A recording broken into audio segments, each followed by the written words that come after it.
Hey everybody, it's Erik Torenberg, co-founder, partner of Village Global, a network-driven venture firm. And this is Venture Stories, a podcast covering topics relating to tech and business with world-leading experts.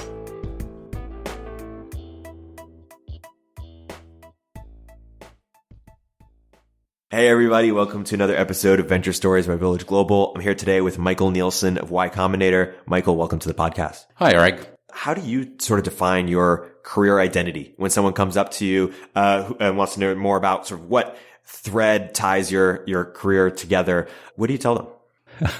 I'm not entirely sure what I tell them. Depends on the person. My identity has changed. I started out as a theoretical physicist and worked on quantum computing for a long time. I started on that in the early 90s. Really what ties almost all of my interests together is an interest in tools for thought. So the kinds of technologies that we've built that change how people can think. And if you look closely at any of my interests, that's always really where they're coming from. Let's talk about YC research and sort of how you see, I guess, the role of a research institution, how it differs from perhaps more academic institutions, or how it differs from, YC proper. We're talking a little bit about the difference with research and startups. Why don't you unpack a little bit there? Okay. So, YC Research is it's a separate organization. It's a not-for-profit. We're doing, I guess, a whole bunch of different things, which actually I mostly don't know very much about, or I know probably less than some people who just read the news. Things like the universal basic income and things like that. I follow along with interest, but they're not my expertise. As to how it's different from a conventional research institution, there's a lot of things. The one that comes to mind for me is that, in fact, many of the researchers have had unusual backgrounds. A lot of them have a deep background in art, or they have a deep background in engineering. They don't necessarily have PhDs. Maybe a good example is Dynamic Land over in Oakland. So this was part of YC research for a long time. I'm not sure actually what the relationship is right now. A lot of the people there, they're working on building an entirely new type of computer. But it's not a team of PhD computer scientists. It's a team of people with all kinds of different backgrounds in music, backgrounds in art, backgrounds focused on making things, but also this kind of deeply reflective process where they're focused on fundamental questions about what a computer should be, what the right relationship between human beings and computers are, and not directly focused on product development. Right. And what is your focus within YC Research, and how has that evolved over time? So I'm a research fellow, which means I set my own independent research agenda. How's it evolved over time? Well, it's evolved, what do I find interesting at any given time? Right at the moment, I'm spending a lot of time thinking about memory and thinking about tools to augment human memory. Sort of a funny fact is that psychologists have known for more than a century how to essentially guarantee that you remember anything. And even though they understand the process, we haven't built systems to take advantage of this. In fact, even in a really ridiculous way, even things like schools don't take advantage of any of this work, or they take advantage of it in, at most, very weak kinds of ways. About the only industry that I think has really taken it seriously at all is, in some sense, the advertising industry, who understand the value of repetition. Yeah. So let's talk about memory. I have a very specific use case for memory, very niche and specific use case for memory, which is freestyle rap. I see, I'm at a freestyle rap event. I see people incorporate a very clever rhyme or very clever phrase. I'm like, man, I wish I could just store that in my memory. Like, stop everybody. Let me write that down. Let me store it in. And so Anki can be very helpful for things like that. What sort of set you on the path to really dig deep into memory? And you've written a bit about, when you unpack some of the writing, or some of the takeaways that you've had from your exploration to how to use memory devices like Anki. I guess at first it was just experiment and sort of personal experimentation. I certainly didn't regard it as part of my job at all.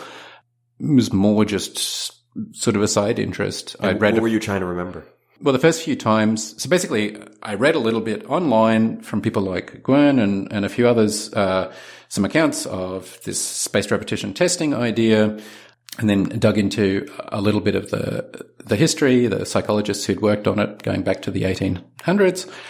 It was interesting to see people claim that they could remember thousands of things. I didn't think too much of it. I experimented a bit, failed to turn it into a habit, thought that's interesting, and forgot about it.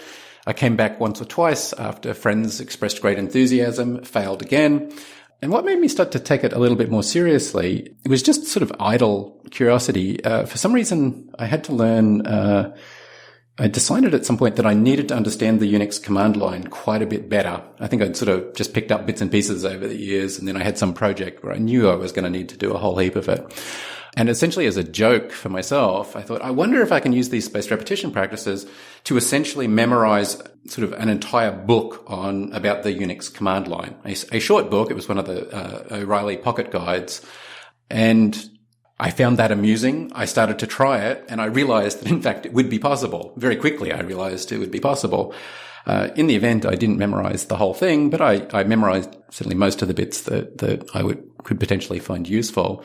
Indeed, it turned out to make my experience of the command line much more pleasant. So that was really sort of the first striking experience. It made me start to think, why are these systems not everywhere? And also then just looking at the system and realizing that, it had a lot of problems with it as well. So I started thinking about memory a little bit more seriously then. There's also some, I think, really interesting results coming from psychologists, sort of a whole separate line, which is not really directly to do with these kind of ideas of how to memorize, but rather the role that memory plays in the development of deep expertise. So people like Herb Simon and Anders Ericsson, going back to the 1960s and 1970s, started to study seriously the question of what makes somebody actually an expert. And it seems like in a whole lot of different cases, just an incredibly important part of it is having an amazing number of pieces of expertise memorized and kind of ready to go at the right triggers. So people will recognize the right patterns. I guess Simon in particular famously studied chess players and was able to deduce the chess players don't really, or master chess players don't see chessboards the same way a novice does at all.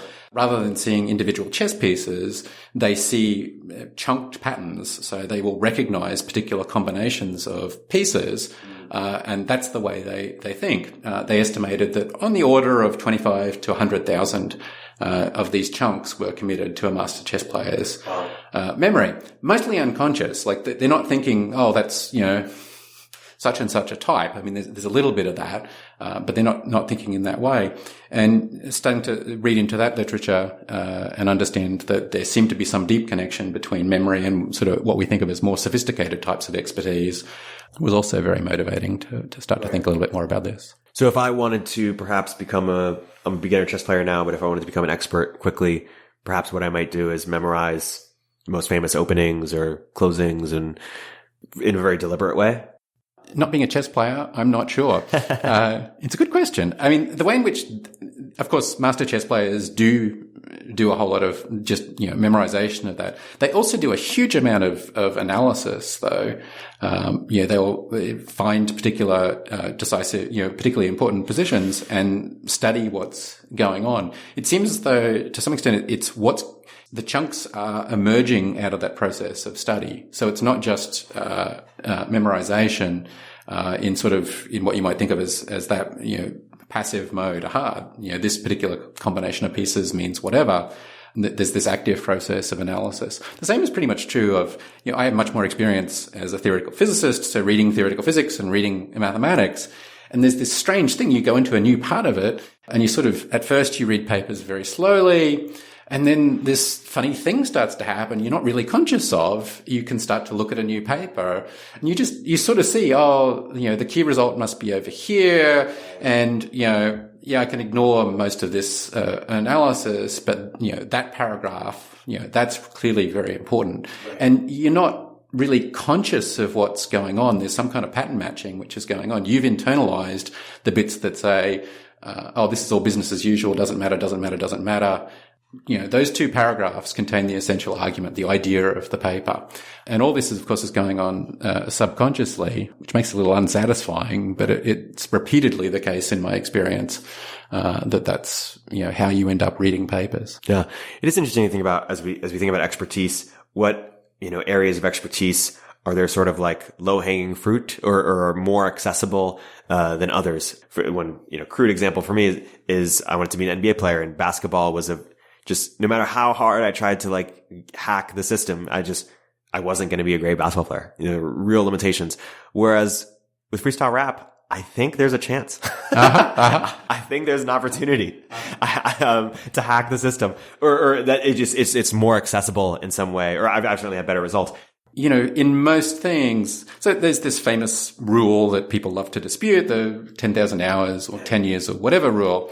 Regardless of what you think of it, it's fundamentally an economic fact. There's nothing magical about those numbers except how it relates to sort of the availability of people's time. So if you pick something really classic, like becoming a great basketball player or becoming, a really good piano player or becoming a really good mathematician, where there's, zillions of people starting out, I mean, all that 10 years means is that's how long it takes for a huge number of those people to drop out, and you're left with the small number of people who can make a living as a professional piano player in the world. Programming is super interesting because it's always based on these platforms. And so, along comes a new, programming platform, and in whatever 2006 or 2008 or something, it's jQuery. And all of a sudden, the world's leading jQuery people all have 6 months experience in it. And then along comes, React, and then along comes whatever. You just sort of see this happening over and over again. A new platform emerges. There are these people doing amazing things with it, and they don't have 10,000 hours experience with it. They have 100 hours experience with it. I think it's just amazingly interesting fact about programming that it kind of violates a whole lot of these rules, because so much of the power is in the platform that you're using, that a lot of people with relatively sort of little experience can actually do quite remarkable things. I wonder if social media works in a similar way. Maybe it's only for the niche, but like, you be good at Facebook, which is different than being good at Vine, which is different than being good at Instagram, it's different than being good at TikTok, Twitter, and these new platforms keep coming out, and it enables sort of a new class of creators in some sense. You seem to thrive at Twitter. I enjoy Twitter, yeah. I get a lot of value out of it. I wonder about, to what extent there's actually sort of generalizable skills. Like, are there people who are just very good at mastering new social media platforms, and not just because they spend way too much time on them, but they've actually got, sort of interesting ways of thinking about them? It might just be absorption. If you're reflective and try a lot of things and are observant. Right. Same as most things. Same as freestyle rap, probably. Yeah. Yeah. My next goal is to learn how to freestyle rap in Spanish. First, learn how to speak Spanish. Then, and I wonder how much I will cross over. Let me ask you a question, sure. Erik. Freestyle rap. What's the bottleneck? What's the hardest thing? Oh, wow, great question. I think it's great rhymes, like great phrases and great rhymes. So I think people build their freestyle skill by doing it with people who are better than them, or, same level. And then basically subconsciously building sort of a rap dictionary or rhyme bank based on listening to other, like, oh, that's a good rhyme. And they just ingested it. And they're just like this magnet for great rhymes. In guitar, there's scales. There's like, these things that people fall back on, and they use them back and forth. In rap, there is no sort of formal thing as scales, but people, I think sort of create their own by having so much training data, basically. Where's the training data for rhymes? How do people get data quicker, to be able to ingest it, learn it, use it? Everyone starts from scratch, more or less. And so you listen to a lot and you listen to other people, but if you could somehow get the data of really good rhymes. It seems like freestyle rap and poetry, both, any incredibly demanding media form like that, where every single word counts. And a word is like, that's a massive spend, so to speak. If you're writing a book, a word, whatever, you can afford a few loose words here and there. But in those forms, there's really none. That actually seems like it's probably, those things are going to yield returns in almost every other form. Yeah. Well, it is interesting. So you notice I said freestyle rap, not rap, like, not rap in the way that like Drake raps or anyone who writes music. The bottleneck there is just natural talent.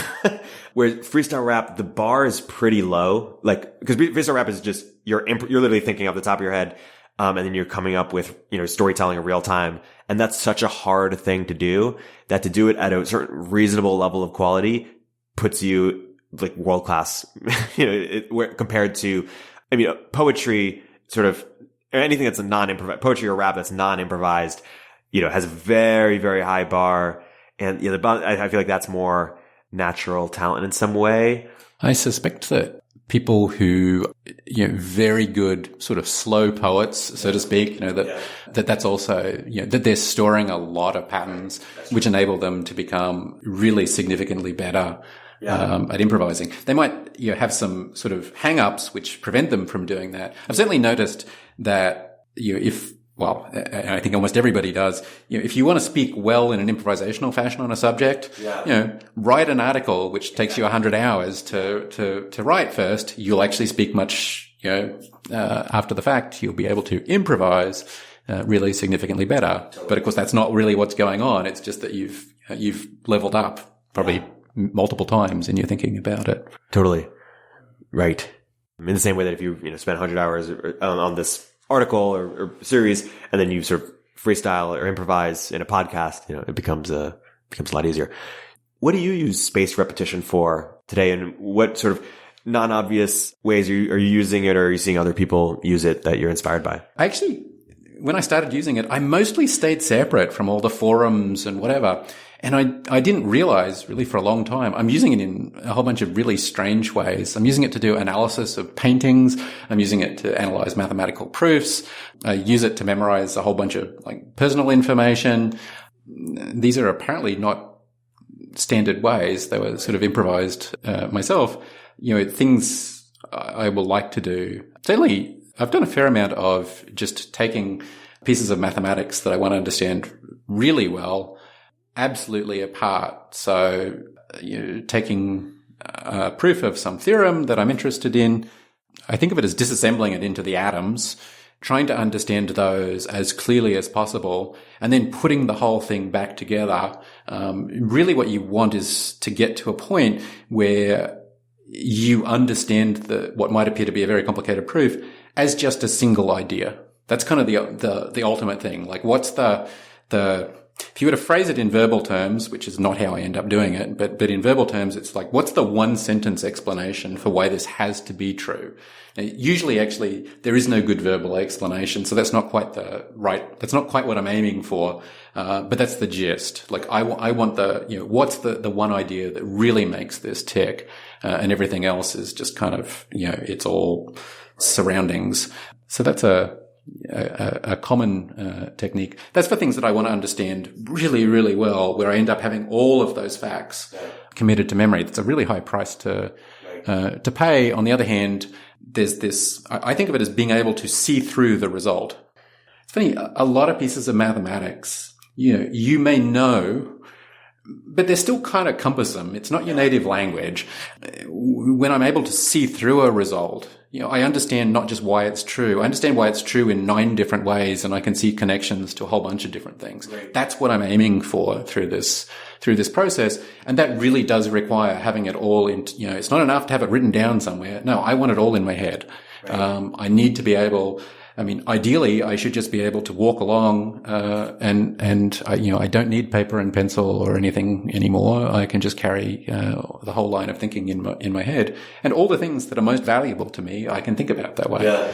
So, it's really invaluable in that sense for getting it sort of off paper and pencil or off my computer and into my head. Yeah. It is sort of funny how memory works. Like, I majored in economics, and there's a lot in my classes that I probably don't remember. Whereas, I know that the starting lineup for the Atlanta Hawks in 1997 was Mookie Blaylock, Stephen Smith, Tyron Corbin, Alan Henderson, and Dikembe Mutombo. And that's storing up brain space in my head. And I haven't thought about it in years, but I know every team. And I wasn't thinking when I was 10 years old that 20 years from now, 25 years, I'm going to memorize this. But it's there for life. It's just interesting what sticks. Uh-huh. Something I really enjoy, like if you watch Good example. If you go into search on the right thing on YouTube, you will find a very amusing video of LeBron James being asked by some reporter, after such and such happened in the game, what happened then? And you can see LeBron's, I don't even know. I think they just lost the game. He was not in a good mood. And he kind of gave a slightly grumpy answer, but a great answer. He just answered the question, literally. He said, he basically described the movements of everybody, of the ball, of exactly what happened for the next sort of couple of minutes. And then he just sort of looks out at the reporters and says, does that sound about right? And of course, they all just killed themselves laughing. He has apparently, just an extraordinary memory. Yeah. And I'm a big tennis fan, and you listen to tennis players talk about stuff. You'll hear, Roger Federer will describe, the 2008 Wimbledon final, and then he'll describe some point. It was, I was 30-40 down in such and such a game, and da-da-da-da-da. And he remembers where the ball was and exactly what shot he and his opponent, did. He has sort of a complete memory of what happened. I've heard, Gary Kasparov has said, he remembered every single move he made in every chess game for multiple decades. Right. What's going on there? That sounds, at some level, it sounds useless, but I think that all that really says is that we have bad models of what it means to be an expert. Right. These people are amazingly expert at what they do, and presumably what's going on is that somehow they're able to, these things are deeply meaningful to these people, and they've got all these kind of internal, why is it going on? I don't know. I think it's just incredibly fascinating, though, that this is the case, that, somebody can remember a arm motion they made 15 years ago and what exactly they were thinking at the time. So, I don't know, that kind of thing, you're dismissive about knowing the lineup for the Atlanta Hawks. Well, I don't know. Maybe it's actually connected to something really good about yourself. Yeah, it is funny. Tyler Cowen also, in my podcast with him, he sort of a therapy session where he was telling me that my time spent, obsessing over basketball trivia was potentially used wisely. And that as a segue, Tyler also says that he specializes as a generalist, which is unclear exactly what it means. He's just really smart across a bunch of different things.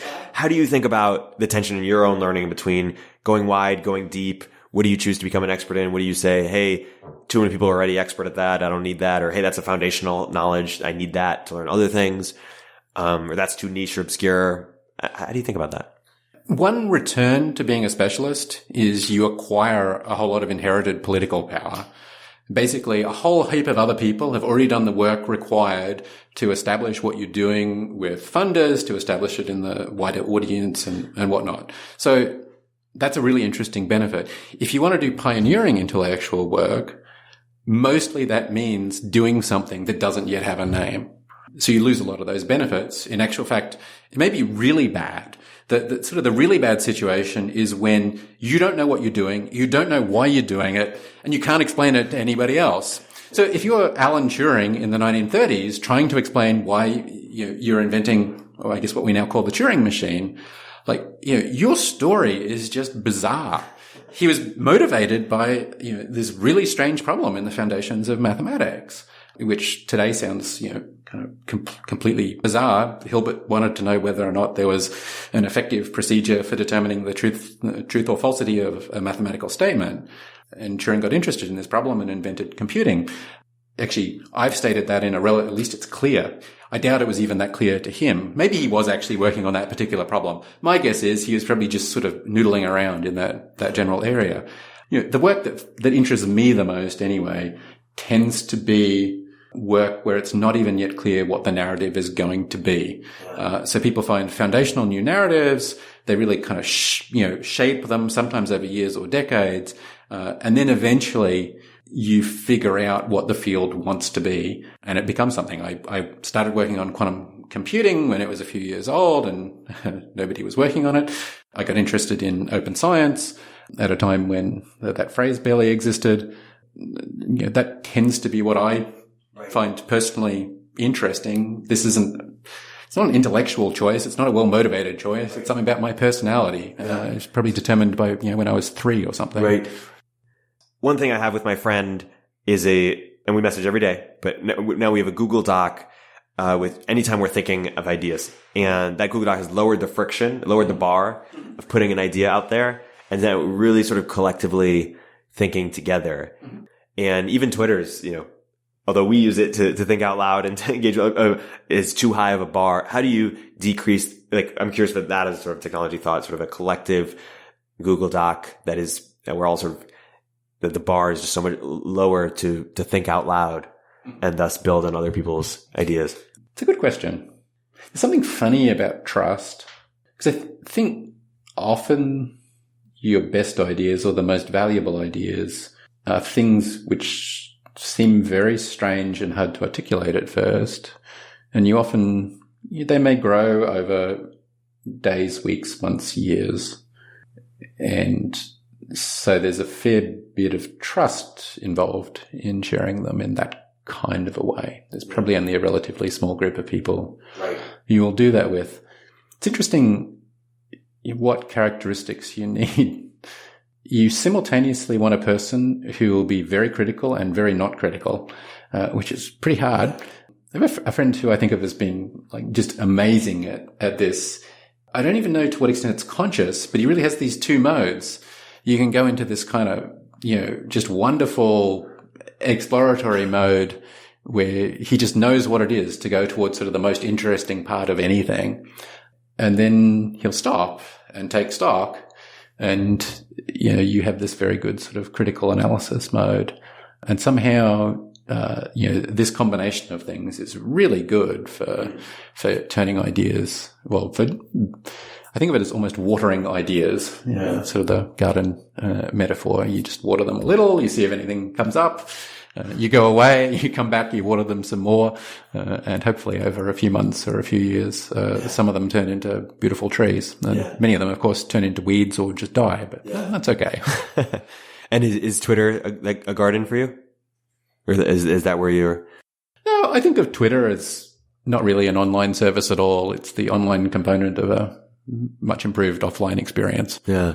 So for me, Twitter is mostly one of its main purposes is simply to be able to meet remarkable people sort of offline. And the fact that, there are some good things. I mean, there are definitely some great things that happen online as well, but that's not principally how I think about it. Yeah. Let's go back to programmable. Oh yeah, programmable matter. There's this idea of what the right thing to call it is. Programmable matter is a pretty common term. I don't think it really captures it properly. It's this idea that somehow human beings, we've never had good control over matter. For most of history, we had very, very coarse control over it. We couldn't even get most of the elements. It was a huge breakthrough to get iron. It was a huge breakthrough to get bronze. And then over the last century or so, we started to get kind of okay at chemistry. We're still basically terrible at it. What the drug companies do is they just employ a whole heap of chemists who just fabricate, a huge number of different molecules, and then they try and characterize them. Are they useful for anything? This is a terrible way of doing anything. But it's progress. We're almost at the point where we can start to reliably do manipulations at the atomic level. Not quite, but we can do things like spelling out IBM with xenon atoms and whatever. Okay, so what? It just means that I think we're just a few decades away from going through this really interesting transition where we go from having had almost no control of matter to having almost complete control of matter.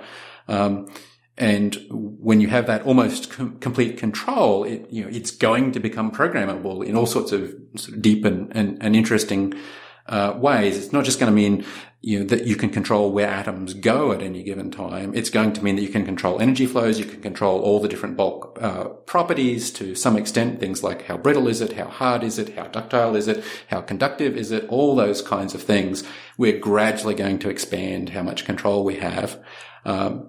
One of the most beautiful ideas I know, there's a whole set of ideas around what's called topological phases that have been developed by physicists over the last few decades, particularly by a physicist named Alexei Kitaev at Caltech. And I think what it's pointing to, we think of phases of matter as these things that we understand from childhood. We have liquids, we have gases, we have solids. It's kind of incredible when you think about it. Why is it that all the different solids, they're very similar to one another? At the chemical level, the piece of iron that I have, isn't really all that similar to my table, but in fact, its properties in the world are really kind of similar, much more similar than if they were, say in the gas phase. And what physicists have understood over the last 20, 30 years is that this old-fashioned picture of phases is really way too simple. We're starting to get a picture that says, oh no, there's actually, millions, potentially an infinite number of different phases of matter. We're gaining the ability to start to create these phases. They're all going to have very different properties at the macroscopic level, at the sort of level where we can interact with them. You start to see this in things like Bose-Einstein condensation, superconductivity, superfluids, these kinds of things, which we're still in the early days of really understanding. But you start to move towards this sort of picture which says, you can engineer completely new phases of matter. You can start to think about designing the properties that those phases of matter will have and even programming them. So it would, if we, this is speculative, but we can certainly imagine a future in which we start to get really a completely changed relationship to matter. All the things that we currently have, will be seen as very special cases. We will have these much more elaborate phases of matter with who knows what properties. That's a difficult set of ideas to describe, and it is still the very early days, but I think that's just an incredibly interesting set of ideas.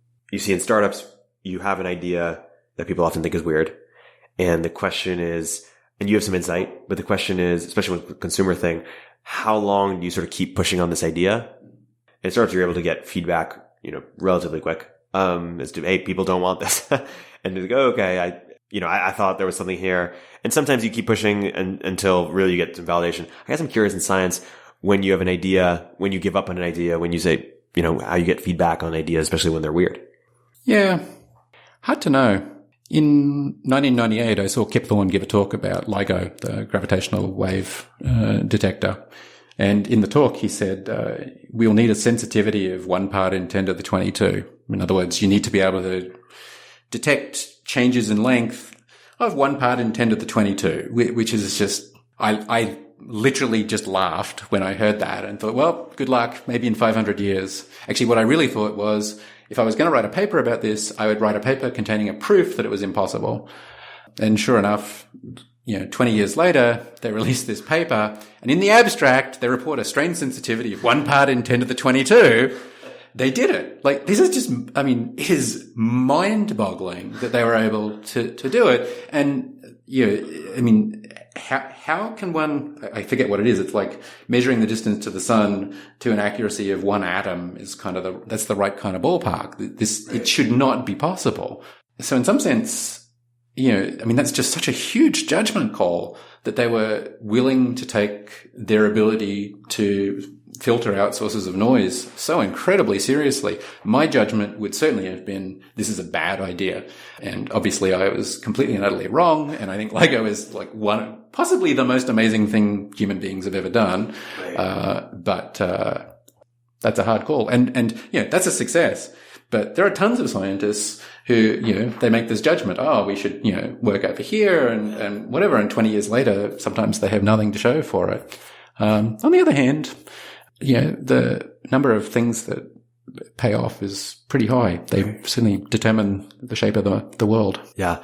And let's get into that a little bit. You, a few months ago, you and Patrick Collison released an article that talked about sort of the rate of scientific innovation. Why don't you sort of talk about first, what did you set out? Why did you set out to write that article? What were you trying to learn or show? And then maybe unpack some of the conclusions that you found along the way. Where it comes from, I think Patrick has a slightly different memory, but my memory is that on several occasions we argued about the rate of scientific progress. I had a slightly more optimistic view. He had a slightly more pessimistic view. And so we, decided to try and figure it out. I think both of us had a strong conviction, which is borne out by what we found, that there have been really enormous diminishing returns. So back in 1911, when Rutherford discovered the nucleus of the atom, he wrote a paper with himself as author on it. And of course, a few years ago, the Higgs boson was discovered. And, you're talking about papers with 1,000 authors.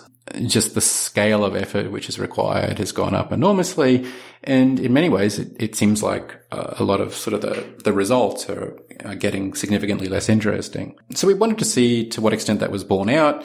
We formulated a whole bunch of different ways of approaching this problem. It's very hard to say what it means to get a unit of insight in science. Like that's there's kind of a fundamental measurement problem. It's not like with GDP or something where, you can, even that is hard to talk about. But in science, it's really difficult. How do you compare different types of discoveries?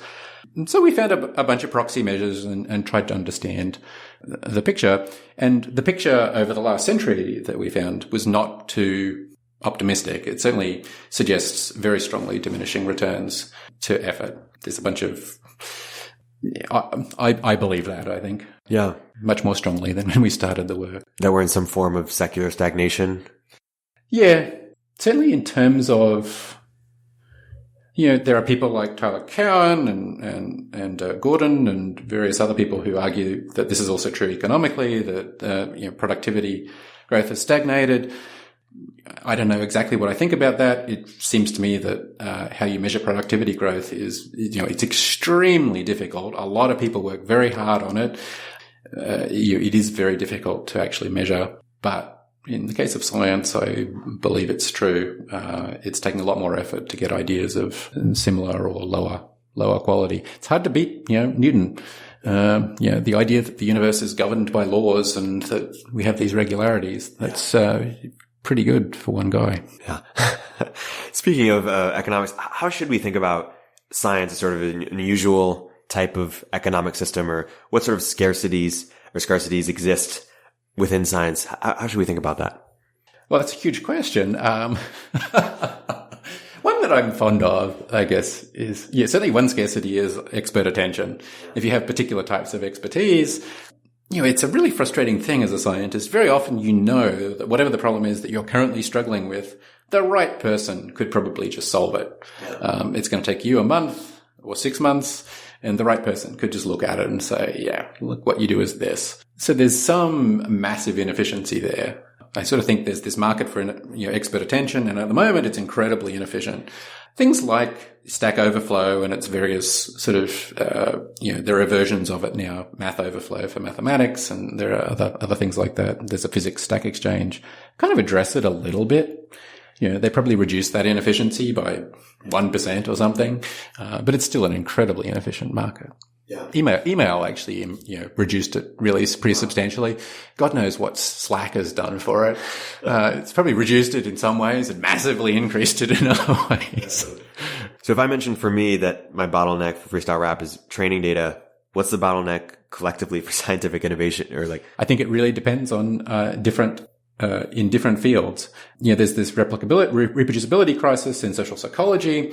And I think one of the takeaways from this, where so many fundamental results in the field, there is now substantial doubt about whether they exist at all.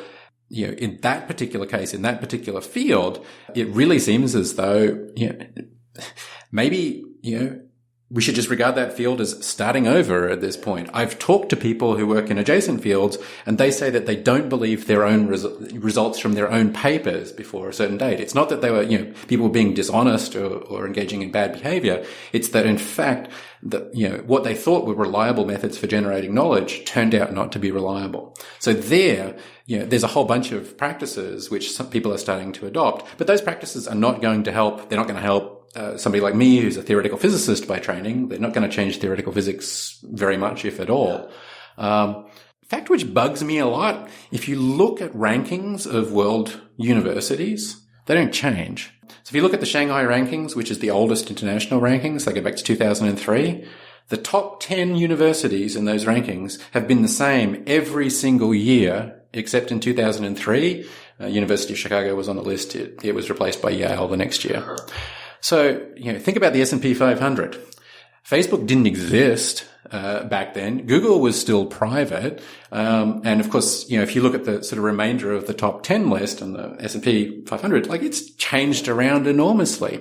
So what's going on? Science is fantastic at replacing ideas.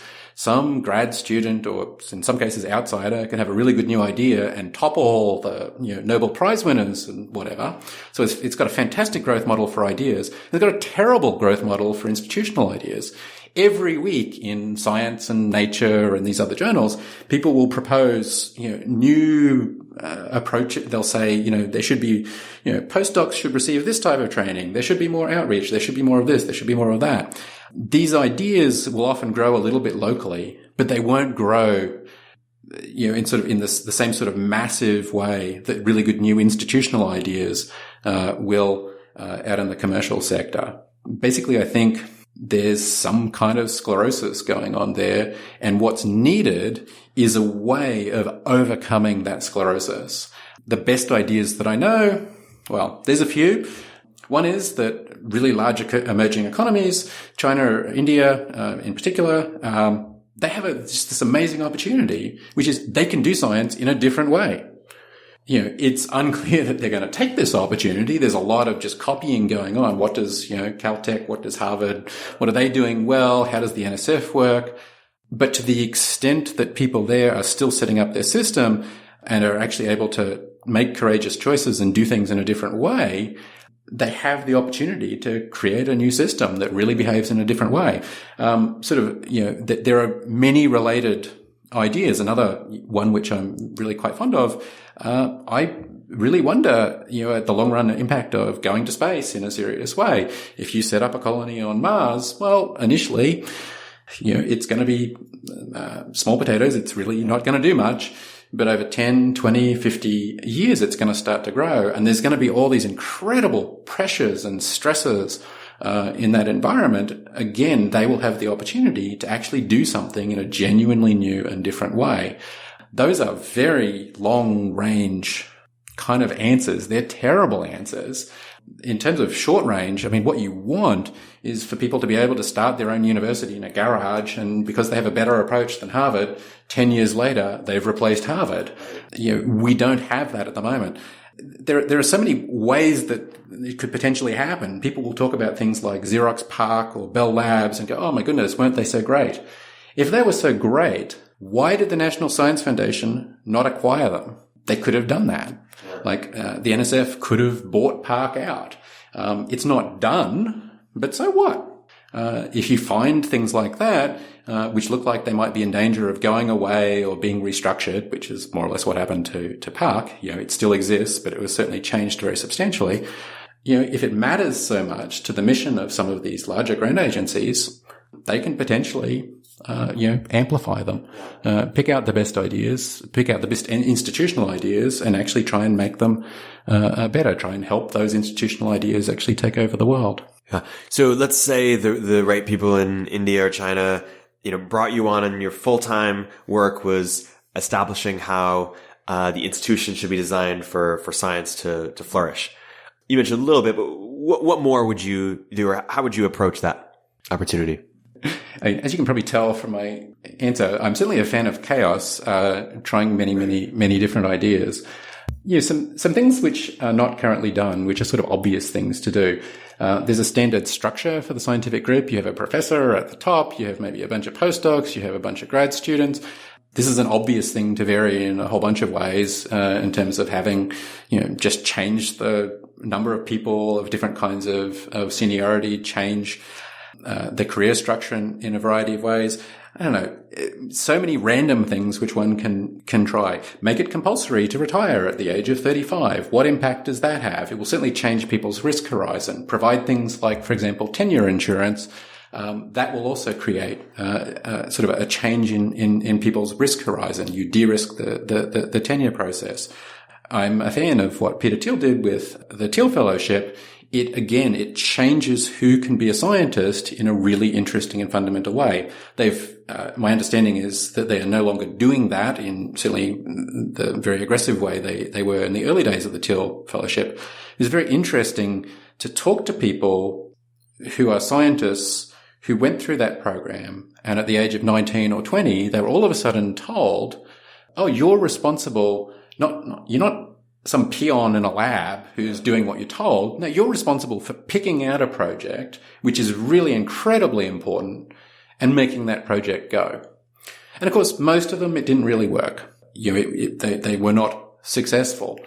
But it created this class of people who have very different expectations. They have very different life experience, and they have a very different model of what it is to do science than almost all traditional scientists. Yeah.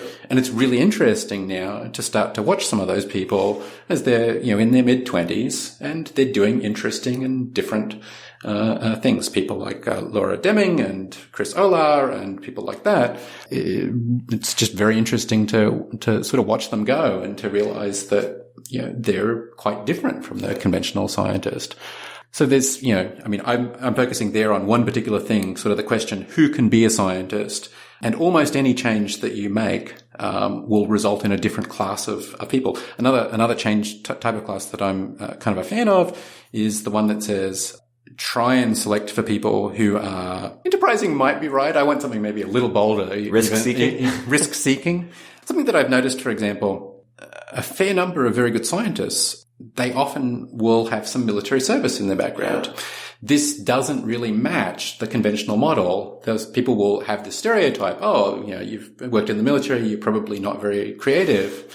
Well, that doesn't seem to be the case for these people. And in particular, they have a good understanding of what it means, to undertake a risk. Risk, might mean running towards machine gun fire.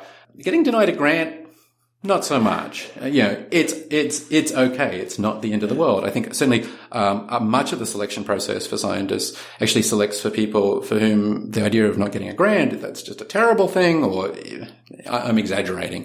But the point is, there's a certain amount of risk aversion. Certainly the risk aversion associated to being denied tenure is just remarkable to watch.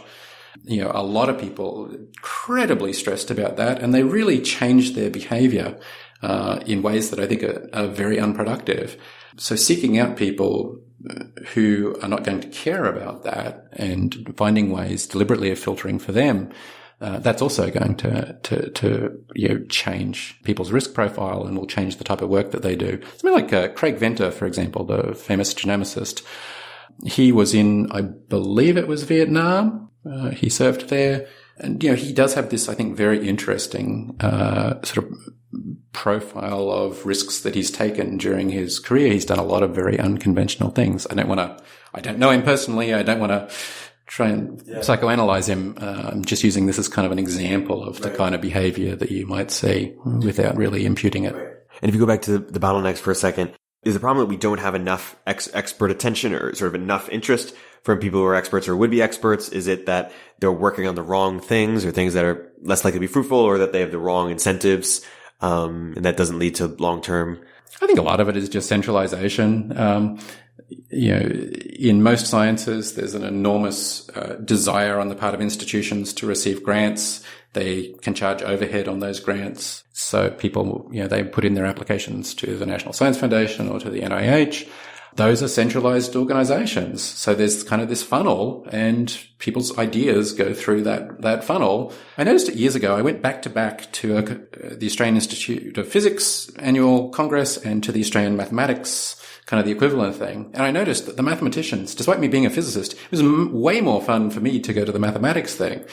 And I think it was because there's money available to do physics in Australia and there's no money available to do mathematics. What was going on was that the physicists were all clustered around a few fashionable topics for which they could get large grants.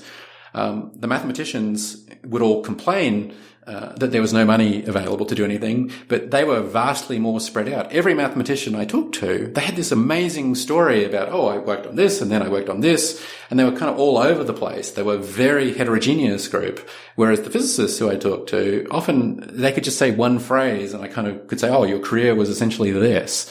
Right? Is a very concentrated kind of a thing. And that, I think, is a result of sort of this coupling to the grant agencies. There's just a terrible centralizing force. Yeah. Has it always been like that? Nope. That's all been invented. Basically in the late 1940s, is when I forget the exact history, but certainly the origin myth of the National Science Foundation goes back to the mid-1940s and Vannevar Bush.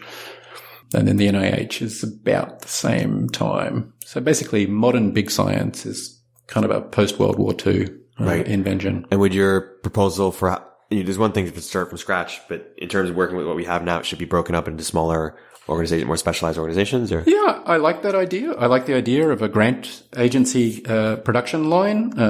If you take enough money, you can set up essentially kind of a conveyor belt or a production line for grant agencies where you're just spitting one out each year. If they're all governed very differently, you will certainly start to get some interesting kinds of diversity. There's still no selection pressure.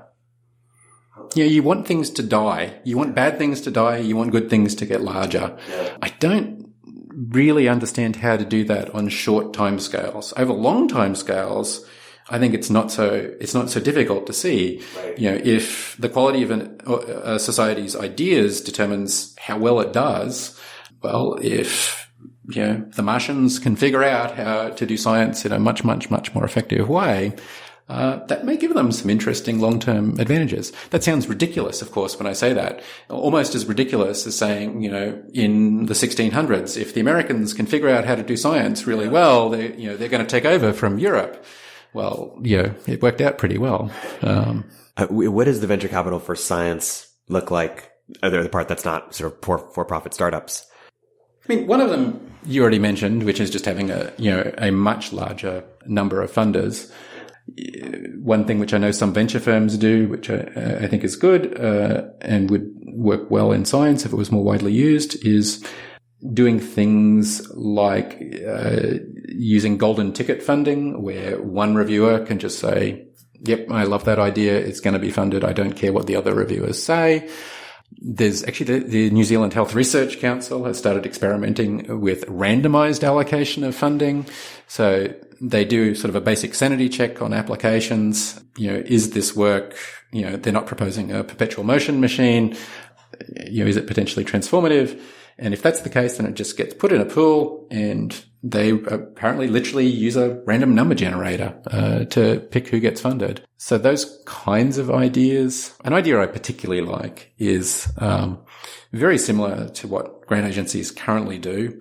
They receive an application, they send it out to reviewers. The reviewers often will provide a score. The standard thing to do is, you look at kind of the average or something of the scores. I'd much prefer if they looked at least in some cases, for some subset of the grants, the variance of the scores. You want things that some people absolutely love and some things people absolutely hate. On average, this is probably, wouldn't surprise me if this was substantially worse as an approach. But you don't care about the average in scientific research, much as in venture. You care about the tail.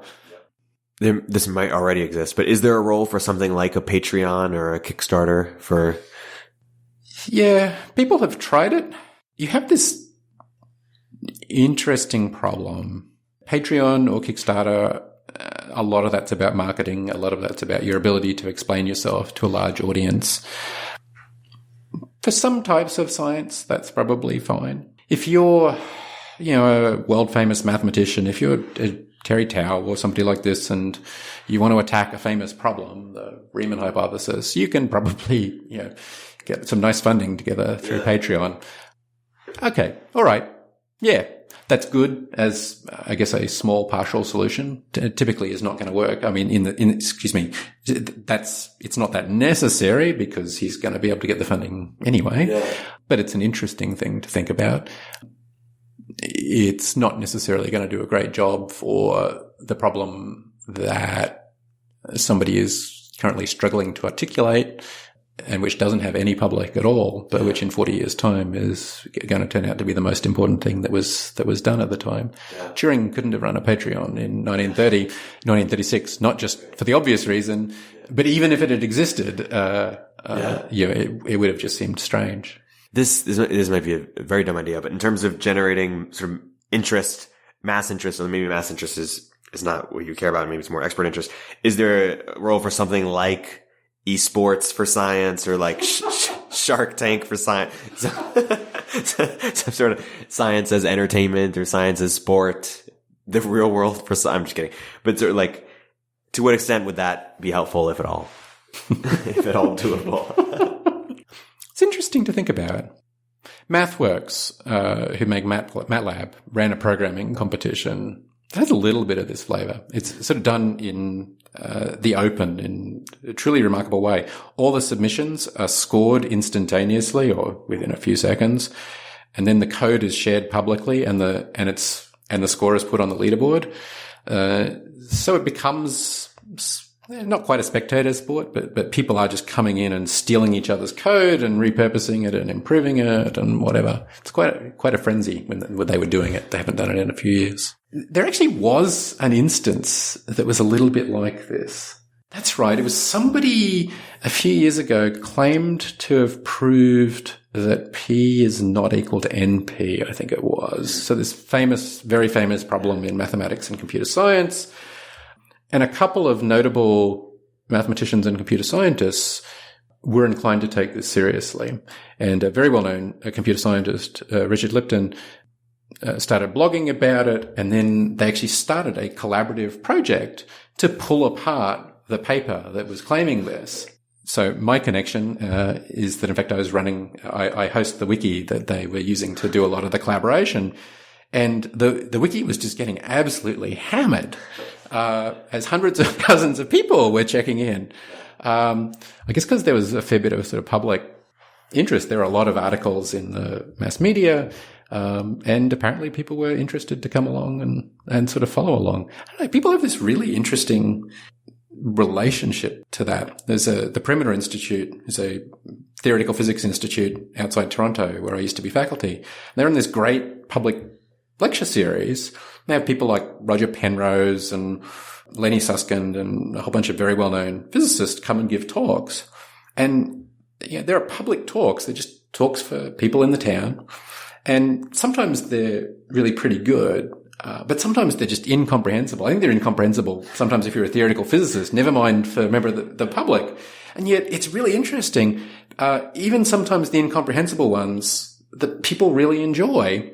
Because even though you don't understand the details, you understand like some of what the problem is. And it'll be a person thinking about the origin of the universe and the eventual fate of the universe and these kinds of questions. And they're really big questions which people enjoy having some kind of contact with, even if they can't necessarily understand, I don't know, Penrose doing twist-or diagrams or something like that in front of them. That's something nice. And I guess, I don't know, a lot of people don't like that type of science. They worry about the celebritization of science or something. I'm probably a little bit more, I like the idea. Yeah, it's interesting. They think it sort of makes it less pure or something. I think actually a lot of it is just worrying about the effect that it will have on things like hiring decisions. It is certainly the case that at a lot of places, having some articles in the New York Times covering your work probably helps your case substantially. And often, people are very ambivalent about that because often, it's for incredibly spurious scientific reasons. I mean, sometimes actually it's for anti-scientific reasons. Like it's very easy to, rewrite an abstract often in such a way that it's much more likely to get picked up by the New York Times, but it's actually more misleading. So, that just ticks people off for entirely understandable reasons. I don't know. What was it? That's right. There was a recent paper about how, a group had claimed to reverse time in their experiment. They'd done nothing of the sort. It was absolute garbage. It was clearly just, an attempt to get a whole bunch of press coverage for their work. So that kind of thing it's way too easy to do. It has a lot of impact though on all sorts of decisions. So that's, I think, why a lot of people bugged by it. Speaking of institutions for a second, is the reason why it's so hard for Harvard or any of these other institutions to be replaced by a new upstart, is it largely just because the government makes it very difficult to start a registered university, or are there other reasons? It's not that hard to start a registered university. I'm disinclined to believe that. There's a lot of research universities around. It's amazing that there's not more shuffling at the top. That suggests that something else is going on. To some extent, like a lot of the way the money allocation is being done is it's being done by people who are closely connected to those institutions.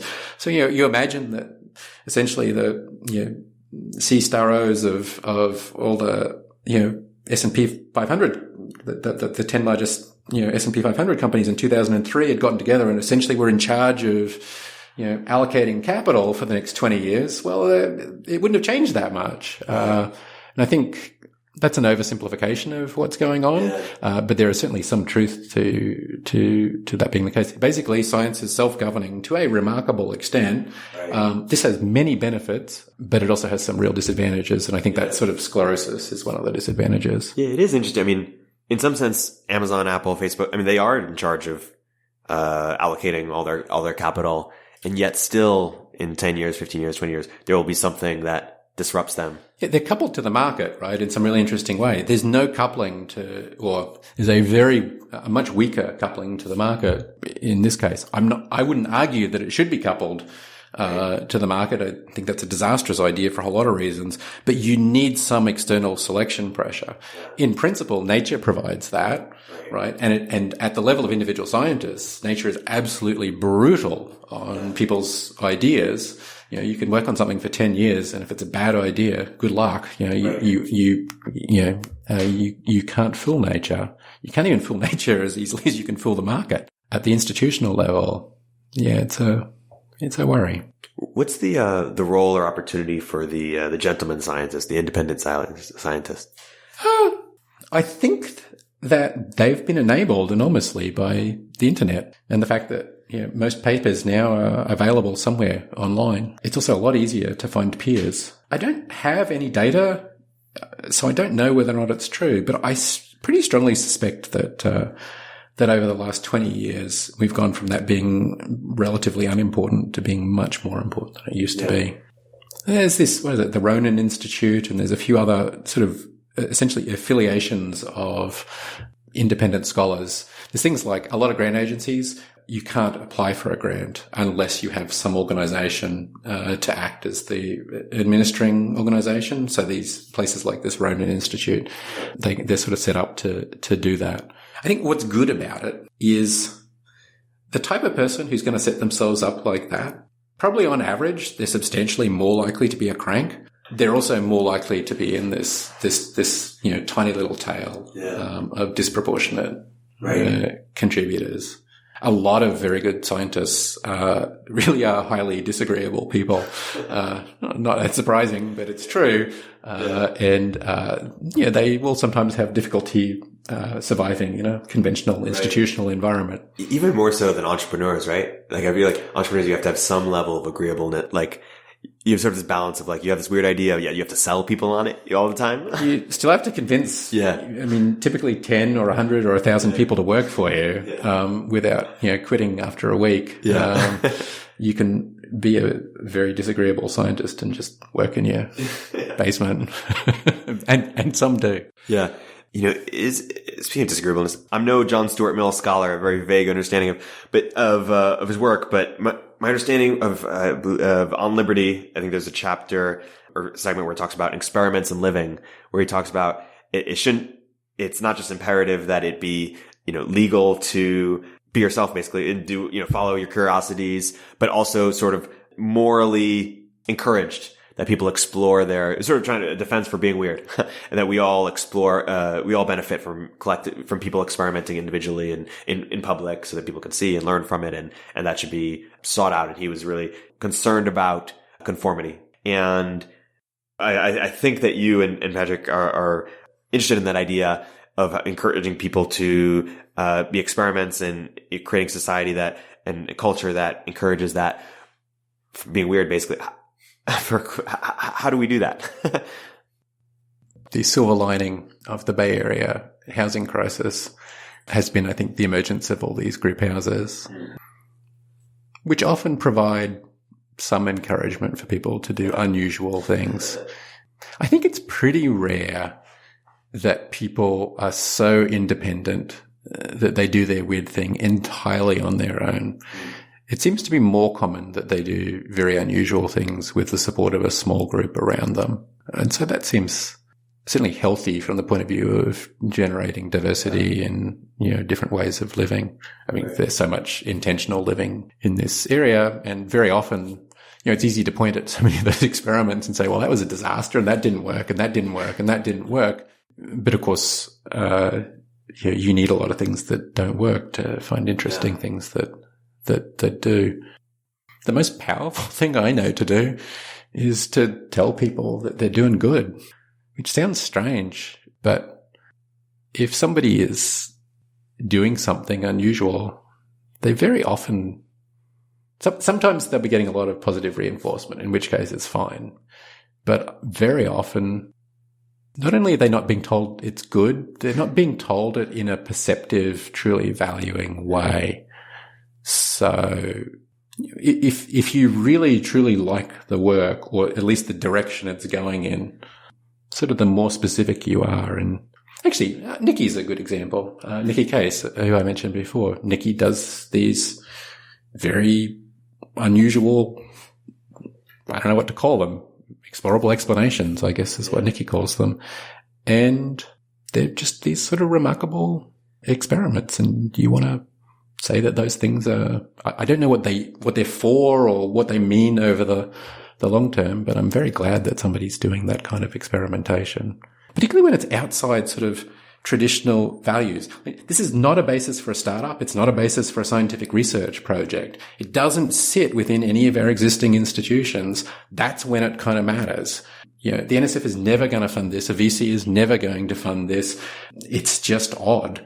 And so you want to help that person, and you can do that by connecting them to other people who might be able to help fund them or do things like that. But I think it's less important than actually them having the belief that what they're doing matters. Yeah.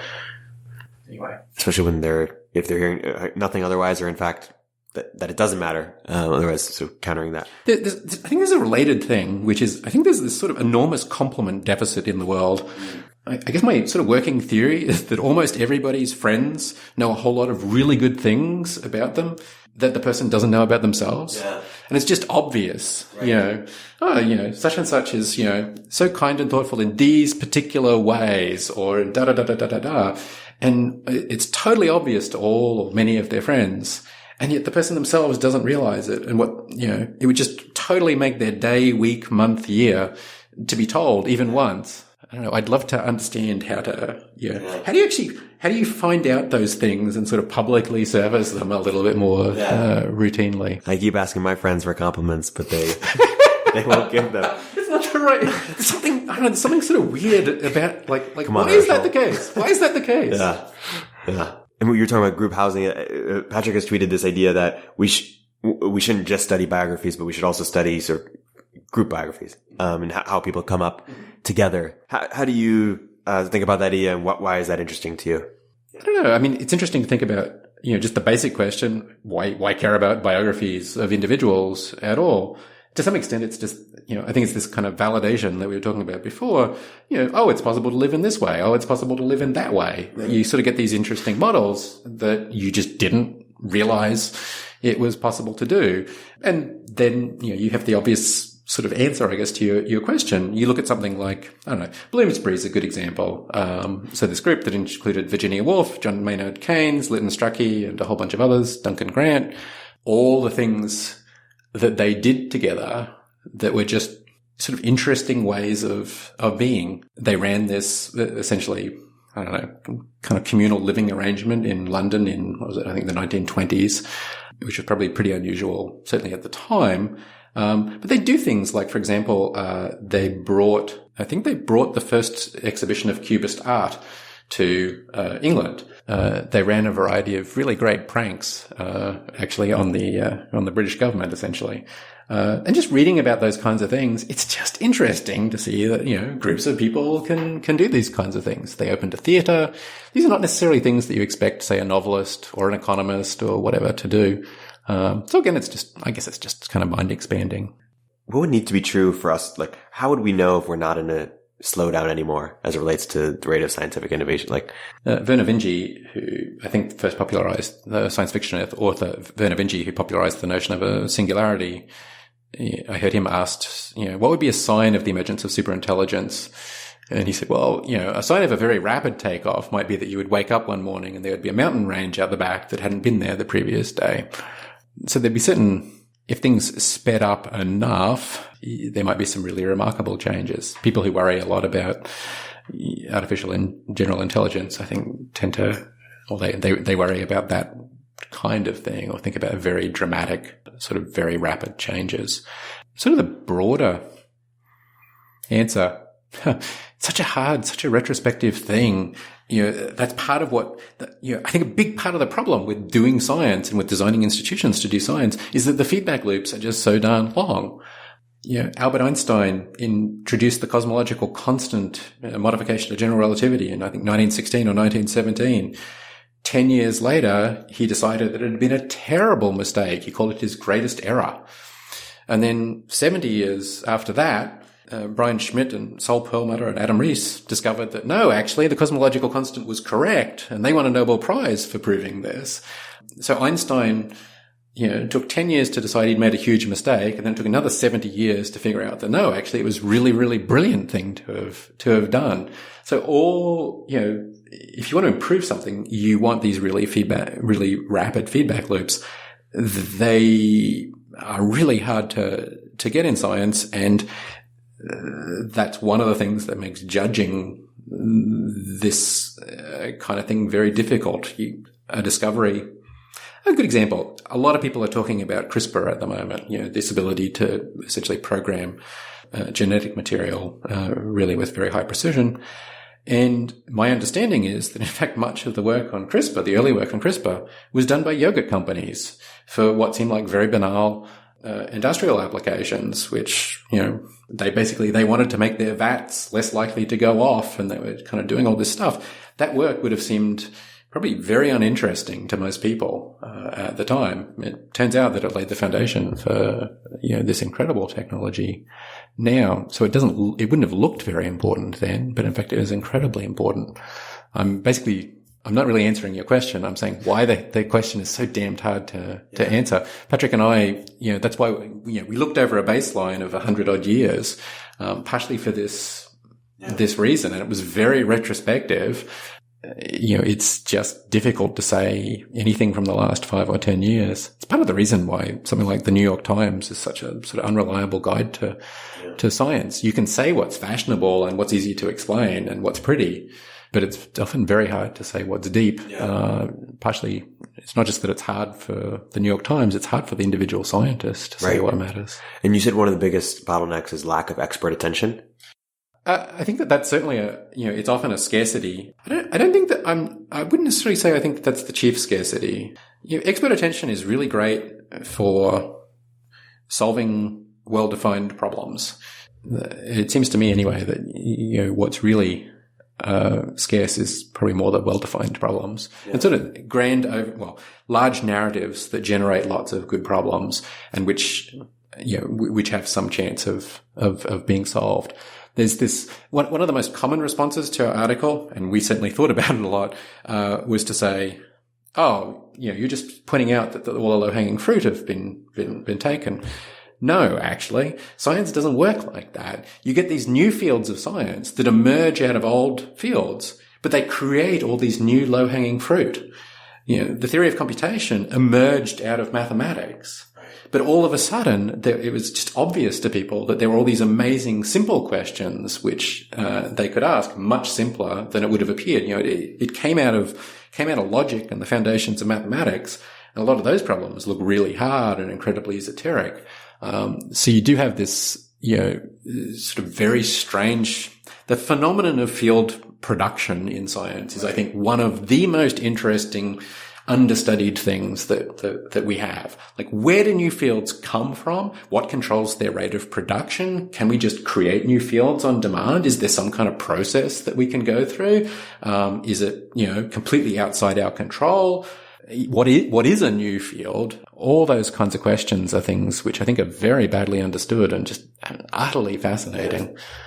Peter, if I understand his public explanation for the economic slowdown to extend or productivity slowdown to extend it exists, I think it's something along the lines of collective cultural lowering of ambition, in some sense. I think he often brings up how Nixon was trying to cure cancer, and we were sending people to the moon, and there was just sort of this bigger, bolder, more ambitious sort of collective agenda that you couldn't imagine today. And I don't know if he gives the reasons for that.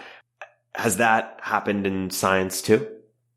Or are we not as ambitious as we used to be? Or there's an interesting force, which is the force of specialization. If you increase the number of people in a field, there's a natural following pressure to specialize more.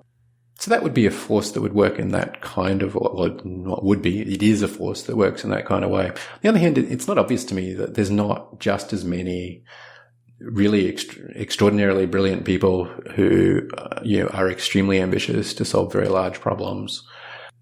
Yeah, I don't really buy it. It's very interesting. It's particularly interesting, I think, to talk, if you go and find people like Hertz Fellows or, people who graduate first or near first in their class at top universities. Those people are sort of all over the place, but very often they're really extraordinary. And sometimes you get the sense that they're following the careers that follow. Sometimes they disappoint the people themselves a little bit. It can be hard. There's a sort of a matching problem. I mean, I think everybody wants to find the work that they're suited for in some sense. And if you're very ambitious and very talented, you want to find great problems that you can apply yourself to and actually make some real progress on. Solving that matching problem that's just a fantastic problem. I think it's actually one of the reasons why I got interested in Y Combinator just as it was getting started.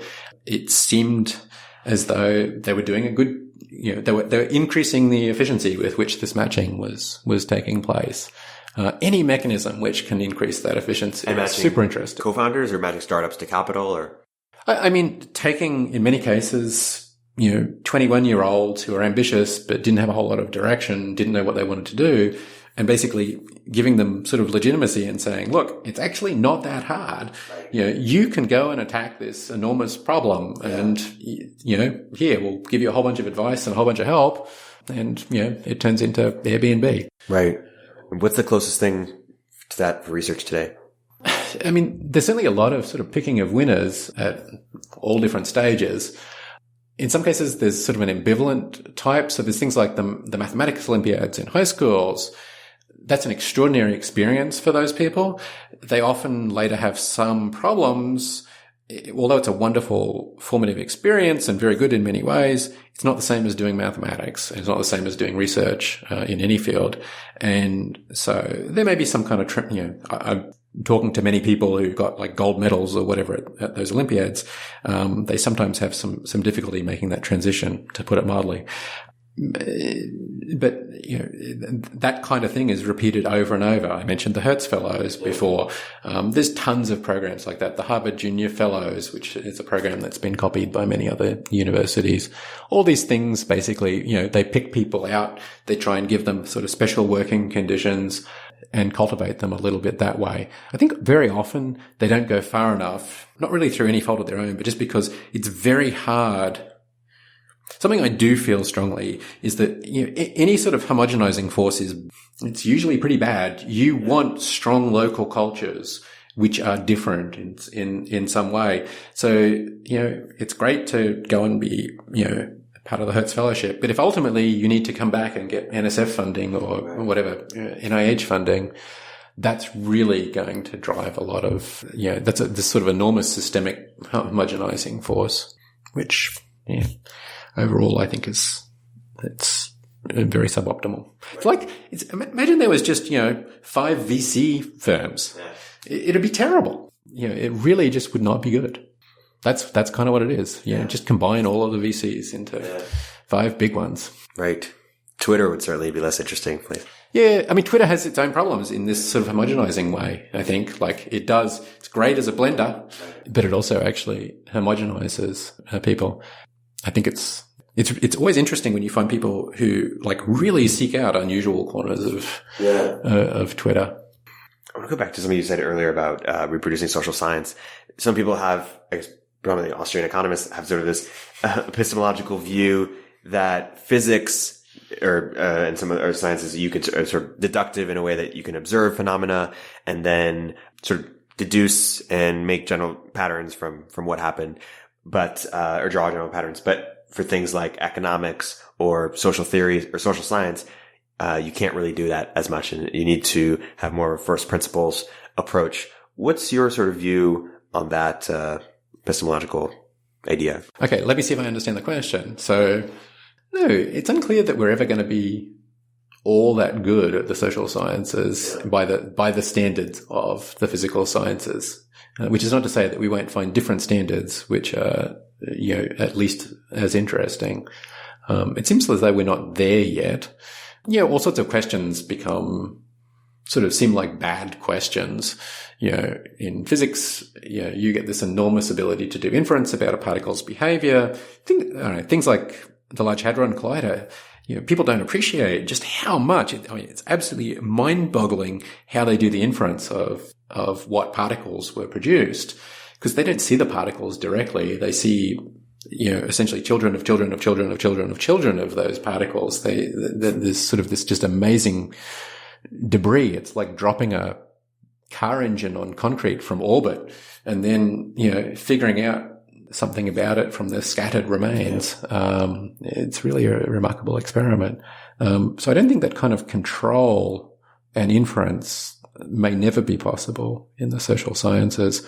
Are there other questions which one can ask, which are just as interesting? I don't know. Is it going to end up, a little bit like the relationship between fluid dynamics and weather and climate, where you have, you understand the detailed dynamics incredibly well. Doesn't mean you can really predict very much, but you can understand the long term. That seems plausibly the case. I don't know. Can you end up with Harry Sultan's kind of psychohistory? It's not obvious that that's not going to be possible. Right. I believe it was John von Neumann, who believed that really the essential problem in economics and other social sciences was, it was lack of appropriate mathematical tools. People now might say, well, maybe actually what you need is just better observational data. When people say things like, we've been having romantic relationships for a long time, humans have, and yet there's very little science on that, is that sort of a silly thing to say? Or is there sort of some truth there, or wisdom there, I guess, in terms of like, why don't we know that much about them? Or is that the wrong, do we in fact know a lot? I mean, there's definitely this, I think, really interesting thing about a field's collective standards. So I read a few chemistry papers just by chance, that were sort of spread out over the 20th century. It was really striking to realize that the papers from the earlier 20th century had much lower standards than papers from later on. They probably would have, they wouldn't have been publishable later on. And so I always sort of think in terms of this sort of ratchet in fields, which is fields almost always start out with incredibly low standards. They're not much different from the standards you just use in everyday life. Why did such and such a person not show up to such and such a thing? Well, you make a little guess and you probably go with it, right? Because that seemed pretty plausible. And sciences tend to start that way. And then as they gradually develop better, sort of heuristic principles, better theories, hopefully the standards start to rise. It's connected. You use the theories to validate the sort of later experiments. And this process can kind of, go backwards and forwards for long enough. You can end up with a situation like in the Large Hadron Collider or the gravitational wave detection experiments where, all the validation and all the, it's being done using these astoundingly successful theories. If those theories are wrong, then in fact the interpretation of the experiment is completely wrong. In the case of the social sciences and understanding romance, it seems like the famous OkCupid blog posts on that were kind of, in many ways not far away from state of the art. So that's a very low level. I guess though, I mean, it's like anything. I love the fact, you can find scientists studying almost anything. And very often it's just at the start. So they've got terrible standards because there's no theory with which to say even what it would mean to do a good experiment. But you kind of, fool around. People do for decades, and gradually things get better. And if you keep at it for long enough, it actually turns into this, at some point people are going to be able to say super interesting, probably pretty bizarre things about romance. Yeah. And it's just interesting that it's not this sort of obscure thing. It's sort of like the central question for so many people. That's a distorting force, right? Yeah. Like anything which people are super interested in, it becomes much harder to do science on. If people don't care that much about something, like it's relatively easy to do science. Very few people have strong emotional response to whether or not the Higgs boson exists. But, sure as hell people care about. I mean, you see this with, vaccines, right? Vaccine denialism, is partially caused by the fact that people care so much about their kids, which is obviously entirely laudable. Yeah. But then it leads to these weird distortions where they get something in their head. And what can we learn about science from doing things like reading fiction, playing video games, watching NBA basketball? There's some really strange connection between fiction and science. Both are let's play pretend. Once upon a time is not that different from writing down a set of equations. In both cases, you want to set up a premise and then see what on earth happens. Another really weird connection between stories and science is that, a way in which a story is much more like science is that there's no inessential elements. A friend of mine who's a science fiction writer once told me that he really needs to understand, when he puts a word in a sentence, he understands the relationship between the word, the sentence, the paragraph, the page, the chapter, the whole book. There's a really well-defined relationship. And that's true in scientific theories as well. There's no wasted motion. There's no wasted elements. Whereas in everyday life, for many people, a lot of what you do, it's not really connected to some grand overarching narrative. Some people have a grand overarching narrative of their life, but I think for most people, it's often, it's a little bit more, you just go to the bar with some friends because that's what you do and whatever. You're not thinking about whether or not it, sort of affects this grand overarching narrative. So in that sense, I think stories are actually kind of similar to scientific theories. And I just find that fascinating. Why do we care? Why is that true? Yeah, it's interesting. I don't have a good answer. There's got to be some biological explanation, but I have no idea what it is. Any things we should point our listeners to? Oh yeah. So with Andy Matuszak, I'm working on this book about quantum mechanics, quantum computing, quantum.country. We're about to release a new essay which explains how a quantum algorithm works, the quantum search algorithm, and the book embeds spaced repetition. So basically the promise the medium makes is that with essentially no effort, you'll remember the entire content rather than forgetting it, which I think is what most people find happens with most things they read. Certainly it's what I find happens with most things I read. Totally. And I'd also plug your book that you wrote many years ago, Reinventing Discovery, as well as your blog. Thank you for coming to the podcast. It's been a great episode. Thank you, Erik.